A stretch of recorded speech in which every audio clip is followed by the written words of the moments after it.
It gives me great pleasure to speak on this fundamental issue of agriculture on behalf of the WTO members of the Organization of Eastern Caribbean States, OECS. The OECS is also aligned with the statements by Guyana and Jamaica on behalf of the CARICOM and ACP groups respectively. The OECS is already on record, based on its statement yesterday, of stating the central role of agriculture in its economies. Agriculture is central to our food security and livelihoods. We therefore take this opportunity to renew our support to a ministerial declaration on food security and a ministerial decision with respect to the World Food Programme. Facilitator, we appreciate your difficult role today in bringing us to a consensus on an issue that has proven to be divisive. We also appreciate and thank the chair of the Committee on Agriculture in special session for her dedicated work. In the OECS, we continue to operate at the intersection of restricted policy space, climate change impacts, and narrow fiscal space, which all converge to negatively impact on our agricultural sector. This is the context in which we continue to advocate for focused work on strengthening the development divide with respect to agriculture. We do note that what is essentially before us is a work program to continue work on all pillars of the agriculture negotiations.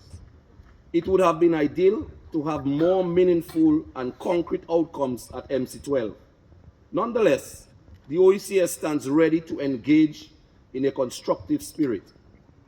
The OECS supports the ACP in calling for language on flexibilities for small vulnerable economies to be included in the work program. Concerning reduction commitments in the area of domestic support, we want to be clear that nothing in our work should undermine the development space afforded to developing members. Therefore, we call for the inclusion of language which maintains the ability to developing countries to implement policies and programs to support their low-income and resource-poor farming communities. In a highly elevated threat environment with respect to agriculture and food security, every trade policy instrument at our disposal to build resilience in developing countries need to be explored. We note that an adequate special safeguard mechanism, for example, is a necessary tool for agriculture trade policy. Similarly, adequate domestic support is key. While we currently do not have access to public stockholding programs, they could conceivably be useful tools in addressing some of our food security concerns.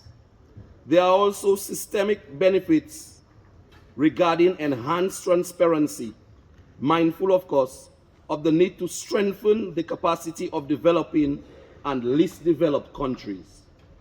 Agriculture is a cross-cutting sector which is of importance to all layers of society. Without vibrant agriculture and food markets and the strong ability to feed our peoples, all development gains stand to be undermined. As such, we are hoping that we can give to a meaningful work program on agriculture at MC12. I thank you, Madam Chair.